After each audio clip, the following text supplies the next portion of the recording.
Akkam jirtu barattoota guyyaa irraa kana unit 1 polynomial function kan jedhu grade 10 mathematics qabannee dhufnee jirra.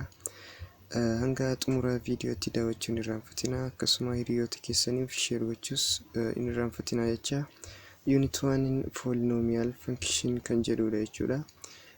Egaa unitii kana fin'ee wantoonni irraa barannu tokko tokko jalqaba irratti define polynomial functions. Polynomial function maal akka ta'e hiika itti kennina jechuudha. Itti aansee perform the four fundamental operations on polynomials. Fundamental operation kan jennuun ida'uu, hir'isuu, baay'isuu fi hiruu kan polynomial function fayyadamuudhaan kan hojjennu ta'a jechuudha.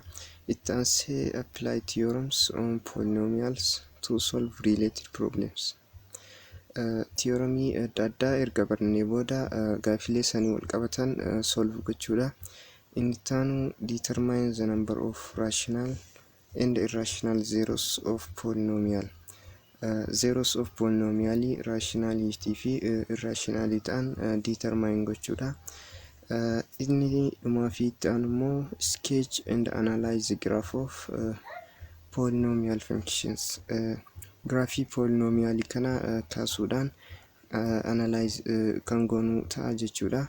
Kunniin wantoota unity kana keessa ilaaluudha. Introduction to polynomial functions. Introduction kana jalatti osoo waa'ee polynomialii hin jalqabin dura wantoota grade 9 keessatti ilaallee tokko tokko nu yaadachiisu jechuudha. Isaanis jalqaba irratti wantoota akka constant function, linear function and quadratic function jennee wantoota kutaa 9tti ilaalaa turre sana jechuudha. Constant function kan jennu formiin isaa fakkeenyaaf f of x equals to constant number b jechuudha. Haala kanaan yoo barreeffame constant function kan jennu ta'a jechuudha. F of x equals to ax plus b yoo ta'e immoo haala kanaan linear function kan jennuun sana jechuudha.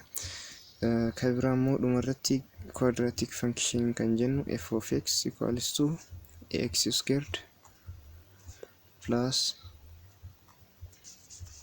bx plus c. Haala kanaan formii kanaa yoo nuuf kenname immoo quadratic function jennee wanta kutaa 9tti ilaalleedha jechuudha. Amma immoo mee bal'inaan wantoota achitti ilaalle sana recall haa goonu yookiin haa yaadannu. Recall that jedha.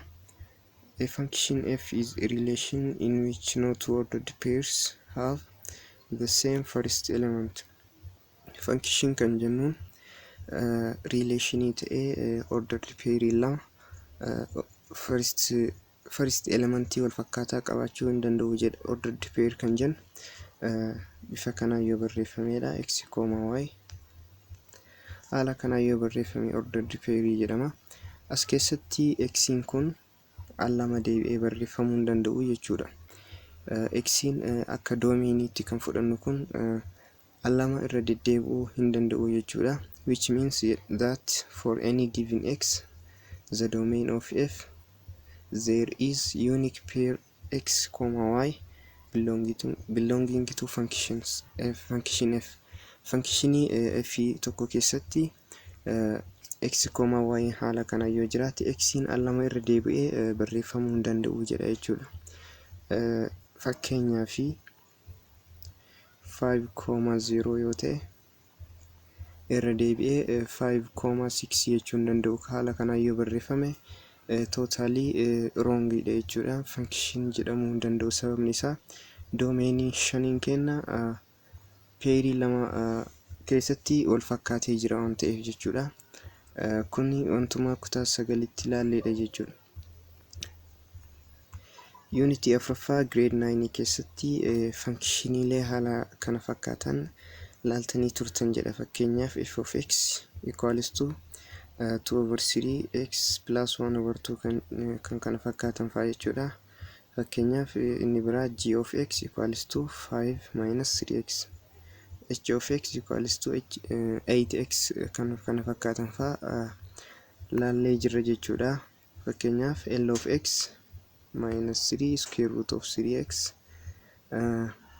plus 2.7 kunniin fankishiniidha jechuudha. Fankishinii keessaa maayinni foormii kanaan barreeffame jechuudha. f of x ax plus b haala kanaan kan barreeffamedha. Fakkeenyaaf as jiru kana fudhannee yoo ilaalle b'n kenna meeqa 2.7 2.7in b dha jechuudha. A'n kenna immoo ax kan jennuun kun jechuudha. Negative square root of 3 x'n kun a kenna ta'a jechuudha. Foormii kana waan guutuuf maal jennaani linear function jennaan jechuudha. Inni itti aanu immoo maayinni waanuma asitti ilaalle kana jechuudha. A function f is a linear function if it can be written in the form f of x equals to ax plus b. As biratti a kenna different from 0 dha jechuudha. Haala kanaan yoo barreeffame linear function jedhama jechuudha. Where a and b are real numbers. Inni bira wanti notice gochuu qabnu linear function keessatti domainiin kenna the set of all real numbers jechuudha. Lakkoofsa kamuu yoo itti galchine define nuuf gochuu danda'a. Akkasuma rangein kennallee the set of all real numbers. Fakkeenyaaf order repair haala kanaan barreeffame keessatti domainiin kenna x'in maayinni all real numberidha jechuudha. Y'in illee all real numberidha. Real number linear function keessatti akkasii jechuudha. If a equals to 0 then f is called constant function. Kan dura laalle sana jechuudha. Foormii kana yoo barreeffame maalidha inni irra constant function. Linear function haala kanaan kenname keessatti f of x equals to ax plus b keessatti x'in kenna 0 yoo ta'e jedha.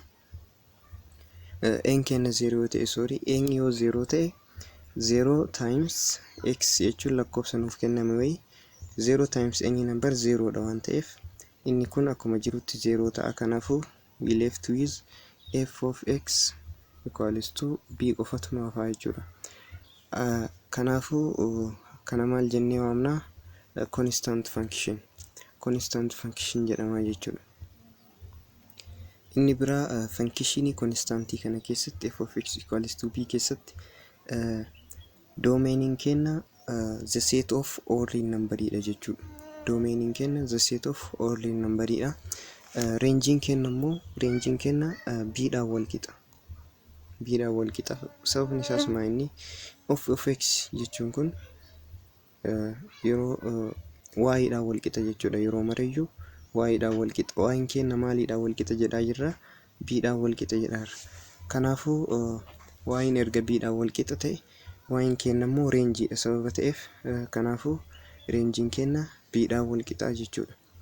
Also recall what you studied about quadratic function jedha. Akkasuma waa'ee quadraticis yaadadhu jedha waa'ee grade 9 keessa. Fakkeenyaaf kana si gaditti nuuf kenname kunniin quadratic function keessaa fakkeenya muraasa jechuudha. Akka fakkeenyaatti f of x equals to x squared plus 7x minus 12 jechuudha. Yoo maal ta'edha a b and c are real number ta'anii n kennamaa inni different from 0 dha jechuudha. As biratti n kenna different from 0 then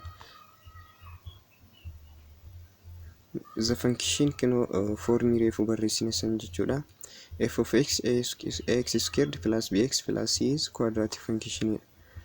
Sababni n kenna different from 0 dha nuuf jedhe maayini n as biratti jiru kun 0 ta'uu hin qabu jedha quadratic function keessatti. Kun 0 ta'e jechuun lakkoofsi kamiyyuu 0 baate 0 ta'a. Kun akkuma jiru keessaa baha waan ta'eef kan asiin achitti argamu linear function nu harkaa ta'a jechuudha. F of x equals to bx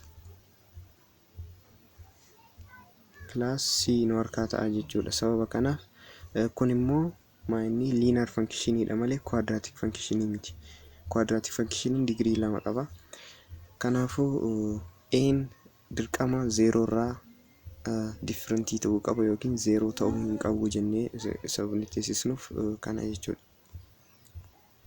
Waa'ee doomeenii fi reenjii quadratic function yoo ilaalle immoo maayinni doomeniin isaa doomeniin quadratic function jechuudha. Represents a real number. Doomeniin kenna maal ta'a? X kamiifiyyuu the set of all real number ta'a jechuudha. Reenjiin isaa immoo kan inni irra hundaa'u value A, B fi C irratti jechuudha. A fi B, C nu kennaman irratti hundoofnee reenjii isaa tilmaamuu ni dandeenya.